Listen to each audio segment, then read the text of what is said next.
마가복음 14장 43절에서 50절까지의 말씀입니다. 마가복음 14장 43절에서 50절까지의 말씀입니다. 신약성경 81면입니다. 우리 하나님 말씀을 제가 한 절, 여러분들이 한 절 교독하시겠습니다. 예수께서 말씀하실 때에 곧 12 중에 하나인 유다가 왔는데 대제사장들과 서기관들과 장로들에게서 파송된 무리가 검과 몽치를 가지고 그와 함께 하였더라.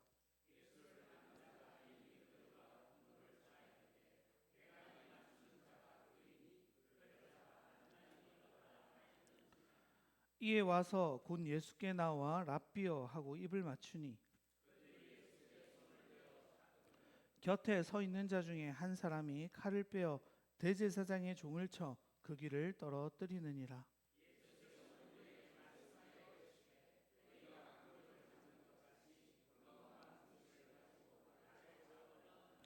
내가 날마다 너희와 함께 성전에 있으면서 가르쳤으되 너희가 나를 잡지 아니하였도다. 그러나 이는 성경을 이루려 함이니라 하시더라. 제자들이 다 예수를 버리고 도망하니라. 아멘. 우리가 살아가다 보면요, 관계에 대한 어려움들 겪을 때가 많이 있죠. 특별히 부부 관계가 그럴 때가 있는 것 같습니다. 또 오해하실까봐 제 이야기는 아닙니다. 저는 관계 좋거든요. 생각해 보면 좀 당연한 일일 수 있어요. 왜냐하면 수십 년간 자기가 살아온 삶의 방식으로, 자기 생각으로, 생활 습관으로 살아오던 그들이 이제 하나 되어서 함께 살아갈 때마다 생각이 다르고 삶의 패턴이 다르고 그 문제를 인식하는 방식이 다르니까 당연히 이제 어려울 수밖에 없죠. 그런데 문제는 그런 거죠. 수십 년간 함께 살아가면서도 그들의 관계가 도무지 개선되지 않는다는 겁니다. 여전히 내 삶의 방식을 고수하고 내 생각을 고수하다 보면요, 이 관계가 하나 되어지지 않게 되어지는 거죠. 그러면 여전히 대화가 어렵고 삶의 방식이 다르고 현상을 바라봄이 달라집니다. 그럼 여러분, 우리는 상대방에게 뭐라고 말합니까? 아이고, 고집이 세가지고 이렇게 말하잖아요. 사실 내가 고집 센 거는 모르고 그런 우리들일 때가 있습니다. 여러분, 왜 그렇습니까? 내가 옳다고 생각하니까 그래요. 아니면 별로 그런 문제들이 내게 있어서 뭐 그 대수야라고 생각하고 넘겨버리기 때문입니다. 여러분, 우리 예수를 믿는 것도 비슷할 때가 있습니다.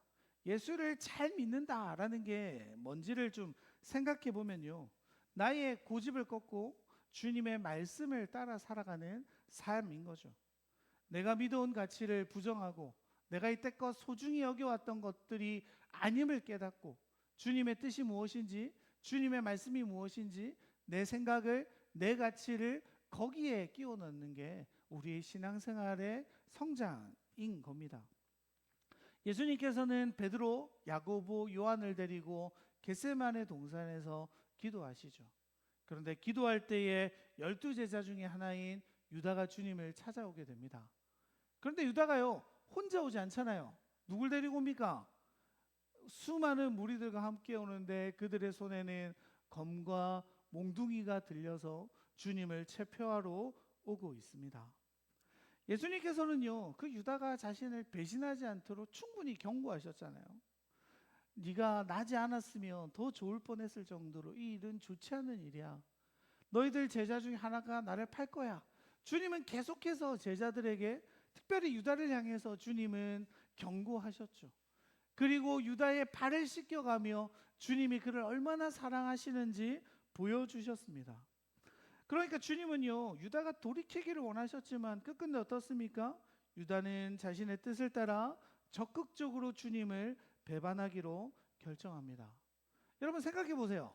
유다 입장에서 주님을 배신할 이유가 많았겠습니까? 생각해 보면 그렇게 많지 않았을 겁니다.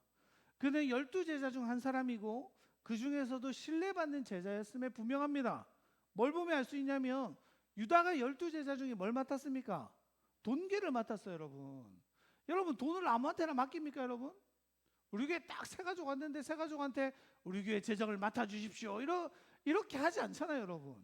돈을 맡는다는 건 여러분 그 사람에게 신뢰가 있고 그 사람을 믿고 그 사람의 능력이 있기 때문에 그 일들을 맡겨내는 거죠, 여러분. 거기에 누가 있어요 또? 세리 출신 마태가 있잖아요. 돈 세는 데 있어서 누구보다 능한 자가 있었음에도 불구하고 유다가 그 일들을 맡았다는 건요, 12제자 중에서도 유다는 특별히 신뢰받는 자였음에 분명합니다. 그런데 그런 신뢰받는 제자인 유다가 주님을 배반하는 게 오늘의 본문이죠. 이유가 있었을 겁니다. 뭐 돈 때문이었을 수도 있고요, 자기 이익을 위해서든 있었을 거고, 또 자기 나름대로의 명분이 있었겠죠. 뭐 추측해 보면 뭐 여러 가지일 수 있는데요, 제가 이렇게 추측해 보면 아마 그때였을 겁니다. 주님을 사람들이 이상하게 보고 떠나는 시기가 언제냐면 오병이어의 기적 이후에 사람들이 주님을 막 따랐다가 우르르 흩어지는 일이 있어요. 왜냐하면 주님 뭐라고 말씀하십니까? 너희들이 먹고 마시는 나는 생명의 떡인데 너희들이 내 살을 먹고 내 피를 마셔야 돼. 나는 죽어야 돼 라는 말씀을 하시자마자 사람들이 뭐라고 말합니까? 아우, 저 말씀은 어려워, 이러고 다 떠나버리는 일들이 있지 않았습니까? 아마 그때부터였을 겁니다. 유다도 그런 의심을 했을 거예요. 예수님을 따르면 분명히 뭔가가 될 줄 알았습니다. 다윗 시대와 같이 이스라엘이 놀라운 부흥을 경험하고 강대국이 되고 로마를 무너뜨리는 일들이 생길 줄 알았어요. 그렇게 되면 유다도 예수님 왕이 되시면 나도 예수님 우편에서 혹은 좌편에서 아니면 한 4인자 정도 돼서 나도 떵떵거리면서 살 수 있을 거야, 이런 꿈을 꿨을 겁니다. 여러분, 그런데 여러분 어떻습니까? 정작 주님의 말씀은 나는 죽어야 된다고, 힘없이 넘겨짐을 당하고 죽어야 한다라는 이런 말씀을 하고 계시는 거죠.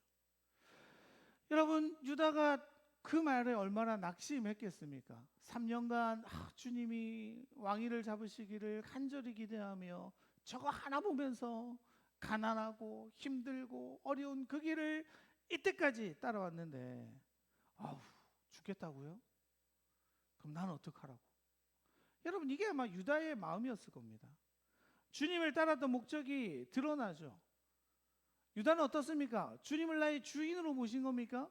주님을 나의 이익으로 모신 겁니까? 나의 이익으로 바라보는 거예요. 그래서 여러분, 주님을 따르면 내게 이런 이익이 생길 거야. 3년간 내가 돈도 맡은 사람이고 이거 했고 저거 했고 이러면 난 주님 앞에 큰 상금을 받을 거야. 여러분, 이렇게 생각한 유다가 있었다는 거죠. 여러분, 그건요, 섬김입니까? 거래입니까? 대답 한번 해보실래요? 섬김이에요? 거래예요? 거래예요, 거래. 여러분, 근데요, 우리 마음에도 이런 예수님과의 거래적 마음들이 있습니다. 우리가 주님을 섬기는 자인데요, 우리는 주님을 섬기면 주님, 내가 요만큼 해드렸으니까 더 큰 거 나한테 주실 줄 믿습니다. 우리 이렇게 하잖아요, 맞죠? 근데 여러분, 잘 생각해 보면요, 그건 종의 자세가 아니죠. 아들됨의 자세가 아닙니다. 주님이 주시면 감사한 거고요, 안 주시면 어떻게 합니까? 그래도 감사한 거예요. 왜요? 우리에게 너무 큰 선물을 이미 주셨잖아요. 지금 주님이 십자가로 가시는 이유가 뭐예요? 그 제자들에게 영원한 생명이라는, 하나님과의 관계의 회복이라는, 영원한 평안이라는 그 무엇과도 포기할 수 없는 선물을 주시기 위해 십자가로 향하시는데, 제자들은 어떻습니까? 당장 눈앞에 있는 그 왕위를 바라보는 거죠. 당장 눈앞에 있는 이익을 바라보는 거죠. 그 은 30을 바라보며 예수님을 파는 지경에 이르는 게 바로 유다의 모습입니다. 그리고 그 모습이 우리 가운데 나타날 때가 너무나도 많이 있죠. 여러분, 그래서 우리가 어떻게 합니까? 자기 마음대로 생각하고 자기 마음대로 따르고 그러다가 자기 마음대로 실망하고 주님을 배신하는 우리의 마음들이 날마다 숨겨져 있죠. 여러분, 그 배신자들의 모습이 어떻습니까? 칼과 몽둥이 많은 사람을 데리고 전략을 짜고 내가 입 맞추는 그 사람이 예수니까 그 사람을 잡으면 돼 라고 해서 주님을 따라가죠. 여러분, 그 상황을 직면하는 제자들의 모습이 어떻습니까? 베드로가 등장하죠. 오늘 본문에 나타나지 않지만 우리가 베드로라는 거 다 알잖아요. 칼을 빼어듭니다. 대제사장의 종의 귀를 치면서 예수님이 잡혀가지 않기를 끝끝내 저항합니다. 여러분, 이것만 딱 보면 베드로가 얼마나 멋져요. 베드로는 사실요, 자기 말을 끝까지 책임지는 자죠.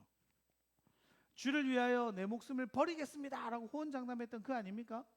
이제 내가 그 말씀을 지킬 때가 됐어. 주님 보세요, 내가 주님 어떻게 지키는지 보세요. 칼을 들고 막 휘두는 거예요. 여러분, 수많은 사람들 앞에 그 한 사람 칼 휘두는 게 필패하는 것 아닙니까? 그러니까 죽겠다라는 각오로 막 흔드는 거예요. 근데 여러분, 이게 세상의 방식에 대응하는 세상의 방식이죠. 세상이 그렇게 싸움을 걸어올 때 베드로처럼 우리도 그렇습니다.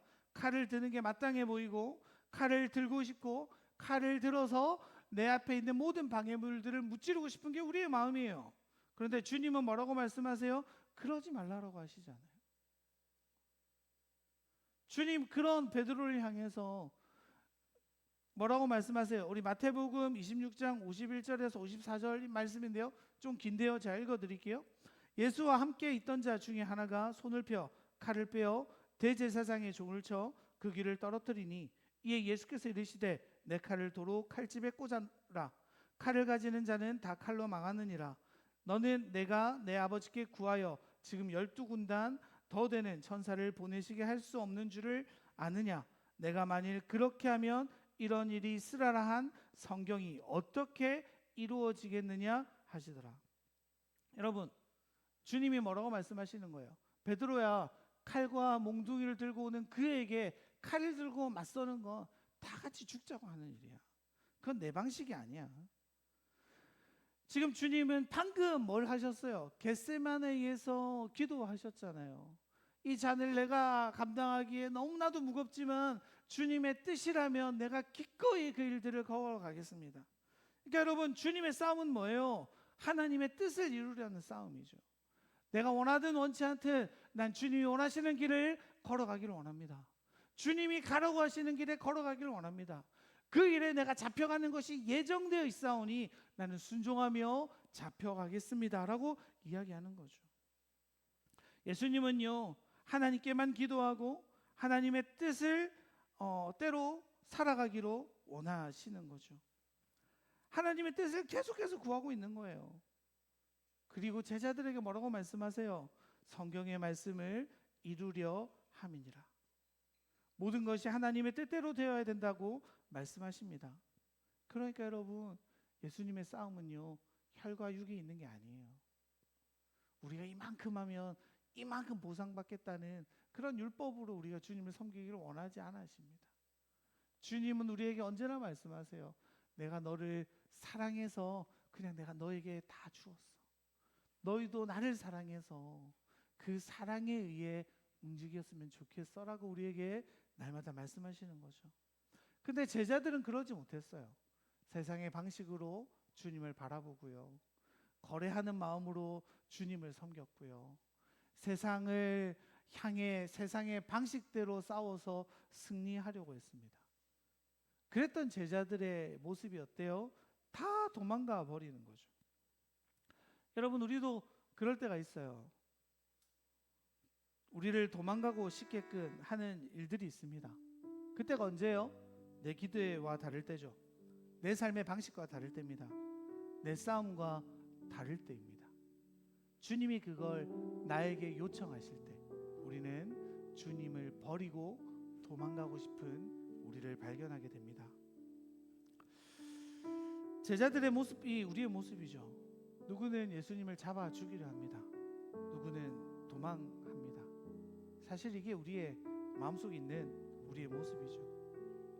우리 안에 날마다 벌어지고 있는 일이 이겁니다. 왜냐하면 우리는 주님의 마음을 온전히 이해하지 못하는 자들로 너무 오래 살아왔거든요. 주님의 뜻대로 살아가기를 원하십니까? 그럼 여러분, 주님이 뭘 원하시는지 알아야 돼요. 그리고 그러기 위해서는 주님이 나를 얼마나 사랑하셔서 사랑의 근거에 날 위해 죽어주셨다는 사랑을 누구보다 절실히 깨달아야 합니다. 사랑을 받은 자는요, 비로소 사랑할 수 있어요. 주님의 사랑을 온전히 아는 자는요, 그 주님의 사랑을 조금 흘려보낼 수 있게 됩니다. 오늘 하루 주님의 사랑이 우리 가운데 충만하기를 원합니다. 이후 성찬식을 진행하게 될 텐데 그 주님의 살과 피를 먹고 마시는 우리가 나를 위해 찢기신 주님의 몸을, 나를 위해 흘리신 피가 얼마나 사랑의 근거한 것인지 깨닫는 시간 되기를 소망합니다. 그리고 여러분, 사랑한다면요, 내 고집 내려놓을 수 있죠. 내 삶의 방식 포기할 수 있죠. 나의 옳음도 아니라고 겸손히 나아갈 수 있죠. 주님 사랑하면 됩니다. 그거면 됩니다. 주님은 우리를 위하여 죽어주셨어요. 우리에게 죽기를 원하시지 않으시지만 주님의 뜻대로 살아가기를 원하시는 그 주님의 마음에 사랑으로 반응하는 우리이기를 소망합니다. 그래서 그 길이 때로 힘들 수 있습니다. 하지만 그 길을 걸어가는 자에게 주님의 참 평안이 임한다는 그 놀라운 사실을 우리가 날마다 기억하며 고백하기를 소망합니다. 우리 시간 함께 찬양하며 주님 앞에 기도하며 나아갔으면 좋겠습니다.